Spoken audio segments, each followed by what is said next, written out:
مناسبت سے چند کلمات ارشاد فرمائیں۔ بسم اللہ الرحمن الرحیم، السلام علیکم ورحمۃ اللہ وبرکاتہ۔ میں ملی یکجہتی کونسل کی قیادت اور یہاں پر لیاقت بلوچ صاحب کی جو سربراہی میں یہاں بزرگان صاحب تشریف فرما ہیں اور ان سب کو اپنے دفتر میں خوش آمدید کہتا ہوں۔ اب جانتے ہیں کہ چند الفاظ بڑی اہمیت کے حامل ہیں، ان میں سے ایک لفظ ہے غیرت۔ غیرت کی ڈیفینیشن یہ کرتے ہیں کہ جس چیز کی حفاظت ضروری ہو اس کی حفاظت کرنے کا نام غیرت ہے۔ جیسے دین کی حفاظت کرنا ضروری ہے، دین کی حفاظت کرنے کا نام غیرت ہے، اور جو حفاظت کرے گا وہ غیور ہے۔ ناموس رسالت کی حفاظت ضروری ہے، اس کی حفاظت کرنے والا آدمی غیور اور غیرت مند ہے۔ اس وقت آپ دیکھیں کہ انڈیا کے اندر بھی کروڑوں مسلمان بستے ہیں اور غیر مسلم بستے ہیں جو کبھی بھی برداشت نہیں کریں گے کہ حضرت ختم مرتبت خاتم الانبیاء حضرت محمد مصطفیٰ صلی اللہ علیہ وسلم جو ہمارے آخری نبی ہیں، ہمارے ہادی اور پیشوا ہیں، اور ان کی توہین کی جائے۔ اور بی جے پی کی جو گورنمنٹ ہے، آپ کو پتہ ہے تاریخی طور پر ایک وحشی، بربریت اور درندہ صفت ایک لیڈرشپ بھی ہے اور حکومت بھی ہے اور ان کے لوگ بھی ہیں جو قاتل ہیں، جن کے قتل و غارت گری کی ایک تاریخ ہے جو انڈیا کے اندر موجود ہے۔ انہوں نے اہانت کی ہے، اور یہ خالی کہہ دینا، بہرحال باقی بیانیے سارا بیان فرمائیں گے آپ صاحب۔ ہم سب کے دل زخمی ہیں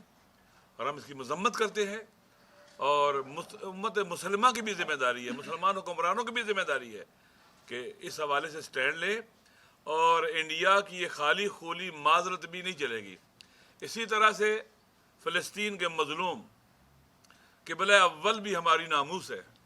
اس کی حفاظت ہماری ذمہ داری ہے، اور غیرت مند لوگ ہی حفاظت کیا کرتے ہیں۔ فلسطین کے مظلوم، نہتے مظلوم اس وقت وہاں جو جدوجہد کر رہے ہیں اور ظلم کے مقابلے میں سٹینڈ لیا ہوا ہے، اور اسرائیل کو ناکو چنے جبوا رہے ہیں اپنی مظلومیت کے ساتھ۔ اتنا ظلم ہو رہا ہے اور برداشت کر رہے ہیں اپنے صبر اور حوصلے کے ساتھ، اپنی ہمت اور جواں مردی کے ساتھ۔ وہ لوگ جو اس کے اسرائیل کے ظلم کے مقابلے میں سٹینڈ کیے ہوئے ان کو سلام کرتے ہیں، اور یہ بات حقیقت ہے کہ کامیابی انہی کی ہوتی ہے جو میدان میں ظالموں کے مقابلے میں ثابت قدم رہتے ہیں، استقامت دکھاتے ہیں، اور ہمیں امید ہے کہ خالق کائنات انہیں ضرور فتح دے گا، نصرت عطا کرے گا، فتح مبین۔ ہم سب ان کے ساتھ ہیں، ان مظلوموں کے ساتھ ہیں، اور اسرائیل کی ریاست ایک غیر قانونی، غیر شرعی ریاست ہے، سارے کا سارا فلسطین فلسطینیوں کا ہے، اس کو کوئی قبول نہیں کرتا، بحر سے لے کر نہر تک یہ فلسطین فلسطینیوں کا ہے۔ اور انشاءاللہ امید ہے کہ فلسطینیوں کی مقاومت رنگ لائے گی، اور مسلمان ممالک اور مسلمان اقوام پوری دنیا میں اور آزادی پسند لوگ ان کی حمایت کریں گے، اس سے ان کو حوصلہ ملے گا، اور انشاءاللہ یہ جدوجہد ضرور رنگ لائے گی، اور شہیدوں کا خون ضرور رنگ لائے گا جو آج پورے فلسطین کے اندر پھیل چکی ہے تحریک اس کے لیے انشاءاللہ۔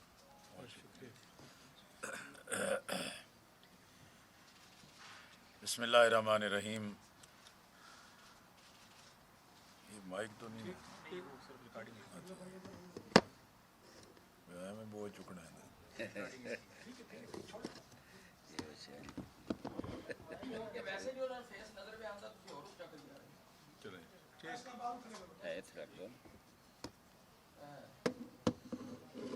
اپنے دل دے نیڑے رکھ لیں۔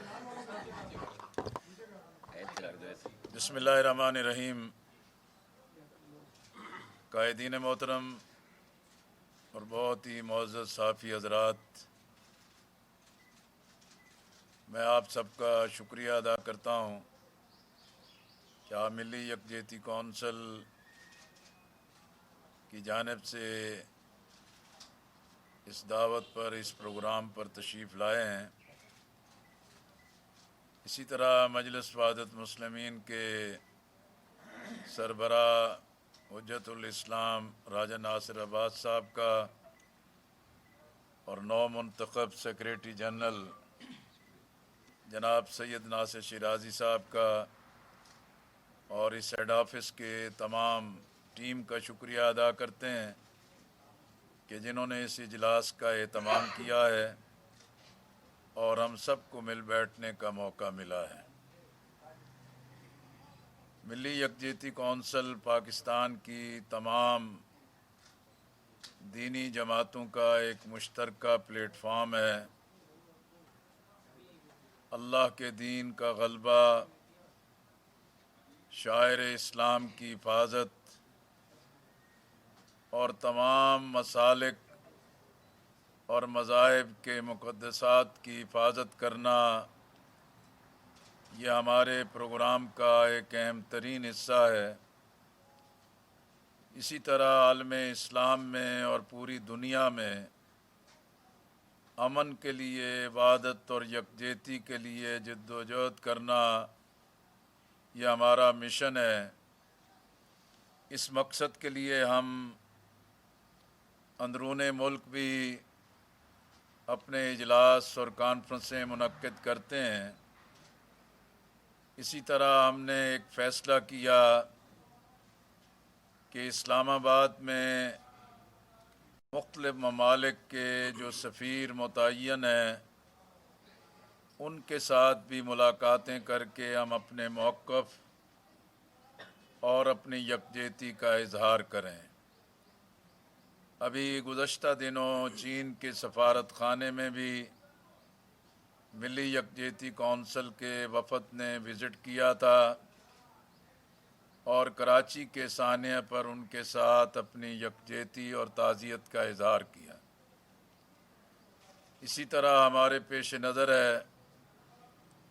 کہ سعودی عرب کے سفارت خانے میں بھی، فلسطینی سفارت خانے میں بھی اور اسی طرح ایران کے سفارت خانے میں بھی ہم وزٹ کریں۔ آج ایران کے سفارت خانے کی طرف سے وفد کو ملاقات کا وقت طے کیا گیا ہے اور انشاءاللہ ہم ملاقات کے لیے وہاں حاضر ہوں گے۔ آج کے اجلاس میں اور ہمارے اس مل بیٹھنے میں 3-4 بنیادی چیزیں ہمارے سامنے تھیں۔ ان دنوں ہندوستان میں اور ہندوستان کے اقتدار پر موجود ایک دہشت گرد اور فاشسٹ تنظیم اور دنیا بھر میں نفرتیں اور دہشت گردی پھیلانے والے اس انتہا پسند ہندو گروہ کہ جن کے ہاتھ میں آج ہندوستان کا اقتدار ہے، وہاں اقلیتیں پریشان ہیں۔ ریاست جموں کشمیر کے مسلمانوں پر بے پناہ ظلم کیا جا رہا ہے اور خاص طور پہ مسلم اقلیت جو ہے کہ وہ بڑے مسائل اور مشکلات سے دوچار ہے۔ اور ابھی حال ہی میں بی جے پی جو سرکاری پارٹی ہے، اس کے سرکار ترجمان اور ان کے عہدیداران نے پوری دنیا کے مسلمانوں کے سینے چھلنی کی ہیں۔ نبی اکرم صلی اللہ علیہ وسلم کی شان میں توہین آمیز الفاظ استعمال کیے اور ایک تضحیک آمیز رویہ اختیار کیا، اور جس سے بھارت کا سیکولرزم بھی بے نقاب ہوا ہے اور اسلام اور مسلمانوں کے ساتھ اس کا جو بیر ہے، تعصب ہے، وہ بھی بے نقاب ہوا ہے۔ اور ہم سمجھتے ہیں کہ اس مرحلے پر پوری دنیا سے، بالخصوص عالم اسلام سے جو بروقت اور شدید رد عمل آیا ہے، ہم اس کا خیر مقدم کرتے ہیں۔ آج انڈیا تنہا ہے اور انڈیا کا چہرہ بے نقاب ہو رہا ہے، اور وہ نام نہاد جمہوریت اور سیکولرزم کی آڑ میں جو دنیا کو دھوکہ دے رہا ہے، اس واقعہ سے وہ بالکل بے نقاب ہو گیا ہے۔ ہم عالم اسلام کی قیادت سے یہ توقع رکھتے ہیں اور مطالبہ کرتے ہیں کہ اسلام فوبیا اور شاعر اسلام کی حفاظت، قرآن اور نبی اکرم صلی اللہ علیہ وسلم کی ناموس اور عزت کی حفاظت کے لیے یکسو ہو کے آواز اٹھائی جائے اور عالمی سطح پر قانون سازی کے اقدامات کیے جائیں۔ اسی طرح آج ہم نے بالخصوص اس ایشو پر غور کیا ہے کہ جو غاصب صہیونی ریاست کی طرف سے فلسطینیوں پر جو بے ایمانہ تشدد کیا جا رہا ہے اور پاکستان میں اسرائیل کی ناجائز ریاست کو تسلیم کرنے کی جو ناپاک سازشیں کی جا رہی ہیں اور مختلف طبقات کی طرف سے سوچے سمجھے منصوبے کے ساتھ آواز اٹھائی جا رہی ہے، آج ہم نے متفقہ طور پر ان تمام جو شیطانی سرگرمیاں ہیں اس کو مسترد کیا ہے، اور ہمارا مشترکہ موقف ہے کہ ہم مقبوضہ بیت المقدس کے بہادر اور غیور مسلمانوں فلسطینیوں کو خراج تحسین پیش کرتے ہیں جنہوں نے القدس پر یہودیوں کے ناجائز قبضے کی 55ویں برسی کے موقع پر اشتعال انگیز فلیگ مارچ کو ناکام بنانے کے لیے اپنی جانوں کی پرواہ کیے بغیر مسجد اقصیٰ کی حفاظت کا فرض حقیقی معنوں میں ادا کیا۔ پوری امت مسلمہ فلسطینی مسلمانوں کو سلام پیش کرتی ہے۔ ہم سمجھتے ہیں کہ القدس کی سرزمین ایک مقدس اسلامی وقف ہے جس میں کسی کو بھی تبدیلی کا حق حاصل نہیں ہے۔ بیت المقدس یقیناً آزاد فلسطینی ریاست کا بلا شرکت غیر دارالحکومت ہے، اور فلسطینیوں نے اس کی اسلامی اور تاریخی شناخت کو برقرار رکھنے کے لیے لاتعداد قربانیاں دی ہیں، وہ تاریخ کے سنہری حروف سے پہچانی اور یاد رکھی جائیں گی۔ ہم پوری امت اسلامیہ کا فرض سمجھتے ہیں کہ وہ فلسطین کے پشتیبانی کے لیے کمر کس لیں، اور اجلاس نے علماء کرام اور مشائخ اعظام سے پرزور اپیل کی ہے کہ وہ اپنے پیروکاروں کو قبلہ اول کے خلاف صہیونی جاریت، مسجد اقصیٰ سے متعلق ناپاک صہیونی عزائم اور فلسطین پر اسرائیل کے ناجائز قبضے سے متعلق آگاہی کے لیے ممبر و محراب کا کما حق کو استعمال کریں، نئی نسل کو انبیاء کرام اور معراج رسول صلی اللہ علیہ وسلم کی مقدس سرزمین کی اہمیت سے روشناس کرائیں۔ اور آج ہم نے پوری قوم سے بھی اور بالخصوص ملک بھر کی مساجد کے امام اور خطیب حضرات سے اپیل کی ہے کہ جمعے کے دن ہندوستان کے اندر کی گئی عرضہ صحرائی اور فلسطینیوں سے اس یکجہتی کے اظہار اور اسرائیلی اور صہیونی جو ریشہ دوانیاں ہیں اس کی مذمت کے لیے دن بھی منائیں، اور ممبر و محراب سے عامت الناس کے سامنے ان مسائل کو اجاگر کریں۔ اور ہم سمجھتے ہیں کہ فلسطینیوں کی جدوجہد کے اس موڑ پر غاصب اور ناجائز اسرائیلی ریاست سے تعلقات کی نارملائزیشن کی باتیں حقیقت میں یہ صہیونی اور عالمی استعماری ایجنڈے کی تکمیل کی سازش ہے۔ اور اجلاس نے متنبہ کیا کہ مذہبی ہم آہنگی اور فروغ امن جیسے خوشنما نعروں کی آڑ میں بین الاقوامی صہیونی سرمایہ سے چلنے والی غیر حکومتی تنظیموں ناجائز ریاستی اسرائیل کو تسلیم کروانے کے لیے جو سرگرم ہو چکی ہیں، حال ہی میں اسرائیل کا غیر قانونی دورہ کرنے والے ایک پاکستانی صحافی کو گرفتار کیا جائے، شہریت منسوخ کی جائے، اور وہ پاکستانی امریکن جو امریکی پاسپورٹ پر اور پاکستانی شناختی کارڈ کے ساتھ اسرائیل کے دورے پر گئے، ان کا یہ کارڈ منسوخ کیا جائے، اور پاکستان آمد پر ان پر پابندی عائد کی جائے اور سخت ترین اقدامات کا اعلان کیا جائے۔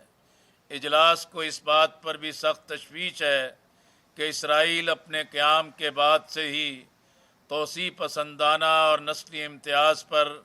مبنی ظالمانہ پالیسی پر ڈٹائی کے ساتھ عمل کر رہا ہے اور آئے روز فلسطینیوں کے غرب اردن کے علاقے میں زمین عطیہ کر وہاں یہودی آباد کاروں کی رہائشی یونٹس بنا رہا ہے۔ مقبوضہ فلسطینی علاقوں میں یہودی بستیوں کا قیام بین الاقوامی قانون کی صریح خلاف ورزی ہے۔ ملی یکجہتی کونسل کا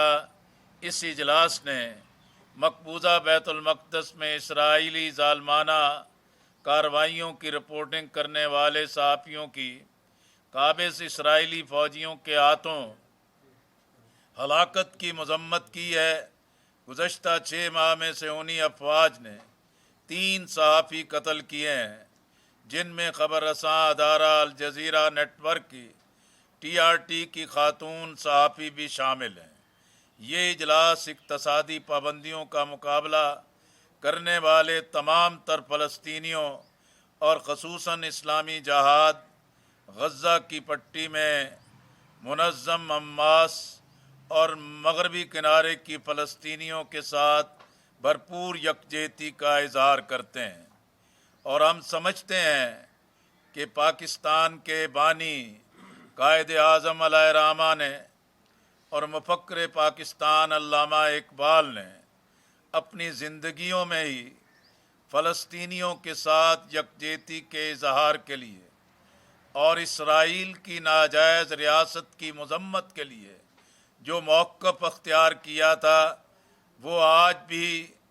ریاست پاکستان کا اصولی موقف ہے۔ کوئی بھی حکمران یہ حق نہیں رکھتا کہ وہ اسرائیل کی ناجائز ریاست کو تسلیم کرے۔ جو حکمران بھی یہ کبھی اقدام کرے گا، نہ وہ اقتدار پر رہ سکے گا، نہ پاکستان کے اندر اس کو کوئی سکون اور پناہ مل سکے گی۔ پاکستانی عوام سمجھتے ہیں کہ اسرائیل کی ناجائز ریاست کو تسلیم کیا گیا تو ریاست جموں کشمیر پر جو پاکستان کا جائز مقدمہ ہے، ہم اس سے مکمل پھر دستبردار ہو جائیں گے۔ فلسطین کی مدد کرنا، اسرائیل کی مذمت کرنا، یہ پاکستان کے عوام کا دینی اور قومی فریضہ ہے کہ کشمیریوں کے ساتھ اظہار یکجہتی کے لیے فلسطین کی آزادی کی آواز کو بلند کیا جائے۔ انشاءاللہ یہ تمام دینی جماعتیں اس امت کے اتحاد اور عالم اسلام کے جو ایک سلگتے اور اہم ترین ایشوز فلسطین ہے، کشمیر ہے، اس پر کامل یکسوئی کے ساتھ ہم اپنی آواز بھی بلند کرتے رہیں گے اور عملی میدان میں بھی ہمیشہ اپنے مسلمان مظلوم بھائیوں کا ساتھ دیں گے۔ ہمارا موقف ہے کہ یہ جو فلسطین پر اسرائیل کے حوالے سے، کشمیر کے حوالے سے جو شکوک و شبہات پیدا ہو رہے ہیں، ہمارا موقف ہے کہ پارلیمنٹ کے اندر ہمیشہ کے لیے پاکستان کی مستقل پالیسی طے کر دی جائے اور اس ریڈ لائن کو کوئی بھی کراس نہ کرے۔ ہم فلسطینیوں کے ساتھ ہیں، ہم کشمیریوں کے ساتھ ہیں، اور یہ ہمارا دینی فریضہ ہے۔ میں آپ سب کا شکریہ ادا کرتا ہوں، آپ تشریف لائے ہیں اور آپ کے ذریعے تمام دینی جماعتوں کا مشترکہ موقف انشاءاللہ پوری قوم تک پہنچے گا۔ بہت بہت شکریہ۔